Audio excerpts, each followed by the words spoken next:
ৰাতিপুৱা সময়ত ল'ৰাটো ইমান ধুনীয়াকৈ শুই থাকে নহয়, উঠাবলৈ একেবাৰে মন নাযায়। তথাপিও উঠাবলগীয়া হয়, স্কুল আছে যিহেতু। তাতে আকৌ আজিৰ পৰা পৰীক্ষা আৰম্ভ হৈছে। সকলো ল'ৰা ছোৱালীৰে এতিয়া পৰীক্ষা চলি আছে, ইয়াৰো আজিৰ পৰা আৰম্ভ হৈ গ'ল দেই। আৰু এইফালে দেখিছে নহয়, ব্ৰেকফাষ্ট খাই আছে। সি ৰুটি গাখীৰ খাম বুলি কোৱাৰ কাৰণে মই পটাপট ৰুটি আৰু গাখীৰ বনাই দিছোঁ, লগতে কেইটুকুৰামান আপেল কাটি দিছোঁ আৰু হৰলিক্স। এইফালে মই তাৰ বেগটো ঠিক কৰি আছোঁ। বেগত এটা টাৱেল, লগতে এযোৰ কাপোৰ আৰু টিফিন আৰু পানী বটল দিবই লাগিব।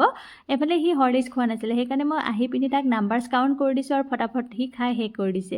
এইফালে মই কাপোৰ পিন্ধাই দি আছোঁ। কাপোৰ পিন্ধোতে চাওকচোন তাৰ উৎপাত, কি যে উৎপাত কৰি থাকে নহয়। মোক কিবা কিবি কৈ পিনি জোকাই আছিলে। আৰু ভগৱানক সেৱা কৰিবলৈ তাক পঠালোঁ। এয়া ভগৱানক আহি পিনি সেৱা কৰি আছে।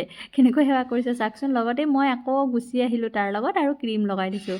মুখত ক্ৰীম সদায় লগাই পঠাওঁ, নহ'লে ভাল নালাগে, স্কিনটো কিবা কিবি ফপৰা লাগে যে। আৰু আকৌ বাহিৰত বাপেকে জোতা পিন্ধাবলৈ লৈ আহিলে। তাৰ জোতাযোৰ তিতি আছিলে, আৰু এযোৰ জোতা আছিল, সেইযোৰ কুকুৰে কামুৰিলে আৰু ইয়াতে ৰৈ আছেহি। মই নাযাওঁ বুলি ভাবিছিলোঁ, কিন্তু বৰষুণ দি থকাৰ কাৰণে মই যাবলগীয়া হ'ল। ফটাফট ওলাইছোঁ, একো কৰা নাই, মুঠতে চুলিও ফনিওৱা নাই, কাপোৰযোৰ পিন্ধিছোঁ আৰু ওলাইছোঁ। খুৰীয়েকে ল'ৰাটোক বেষ্ট অফ লাক বুলি কৈ আছিলে আৰু থেংক ইউ বুলি কৈ আছিলে। আপোনালোক সকলোৱে